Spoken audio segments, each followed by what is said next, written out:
the deadline. It's been sort of kicked like a can down the road multiple times since Congress passed a law, is probably less important and less significant this time than what the news reports are revealing. I think the real story here is that it appears that finally there's been a ton of back and forth on this story, pretty exasperating. It looks like there is an outline for an actual partnership to happen whereby the app would still exist, but would be under some form of U.S. ownership, with a consortium of owners. And I think that's really what's at play here. I think Scott Bessent made an initial announcement early in the week that a framework had been reached, and I think we're supposed to hear details on it tomorrow. But that's how I read it, that something has happened in terms of keeping the idea of a U.S. app alive, and it will happen. Do we know anything about the key elements that are under discussion? Because, as you mentioned, ownership is really at the heart of this issue, U.S. oversight of data as well, and potentially some new corporate structures. And Beijing has made it clear that it wants to hang on to this. Yeah, I mean, I wouldn't say no, because these have all just been reported in the press, but, it looks like there's going to be at least 2 or 3 other parties added to the ownership mix. There's been U.S. interests in this from the start. People don't talk about things like Susquehanna or General Atlantic, but there have been U.S. owners in this all along, and they're a bit quiet. But it looks now like Oracle will be in the mix, Silver Lake Partners will be in the mix, and Andreessen Horowitz as well. And so, what it looks like is they'll be being reported a roughly 80% ownership stake.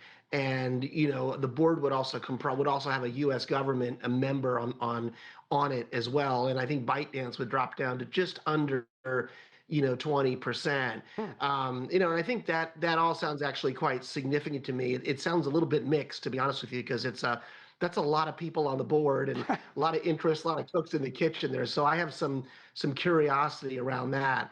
But there's been other reporting as well about the algorithm, the AI, there will be a special U.S. piece of AI. And, look, 70 million users in the United States, there's a lot at stake. So how realistic is a deal that will satisfy both Washington, its security concerns, and Beijing's ongoing control of its growing tech sector? Sean, when I look at this closely, I actually think the deal piece of it is realistic. I don't know if it's a precedent for lots of other things in the bilateral relationship or trade. I think that's a harder call. I think that's kind of the easy part, if you ask me. I think the harder part for this longer term is about the product. Right. And whether the young audiences that use it, the 75 million or more, sense that something's different with it. And that I don't think we know yet, but that's actually where I've been focused in terms of what this thing looks like going forward if it becomes a U.S. app. Scott, which businesses in the United States do you think stand to benefit the most if and hopefully when a deal on TikTok is reached?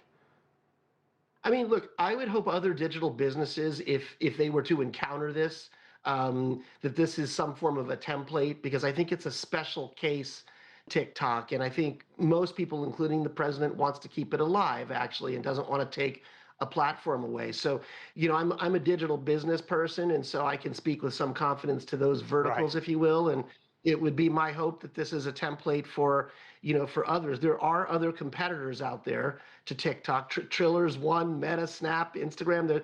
There's a bunch of others that are circling in the wings. And I guess if looking down the road, if there are to be tensions like this again, this appears to be a positive way to sort of at least get through the deal making aspects of it. And so hopefully other digital businesses, advertisers, influencers, small businesses that either depend or work through TikTok, and lots of commerce businesses. It's a very impressive digital entity.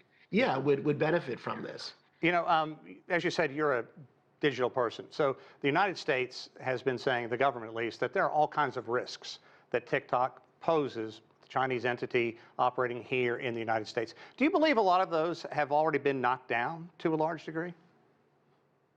I don't know. I think the concerns around national security, I've always been a believer that they're legitimate. I don't think our Congress would have gone to this trouble if there wasn't something legitimate. I certainly acknowledge there's a rivalry. So I don't really know how to firmly say on that either way. But I think there's a realization that younger people use not only TikTok but other social networks and are willing through terms of service grants of privacy to give a lot of their privacy away to begin with. How different, how incrementally deeper this is. It's it's a tougher question to ask. So not really sure, honestly, to give you a concrete one on that.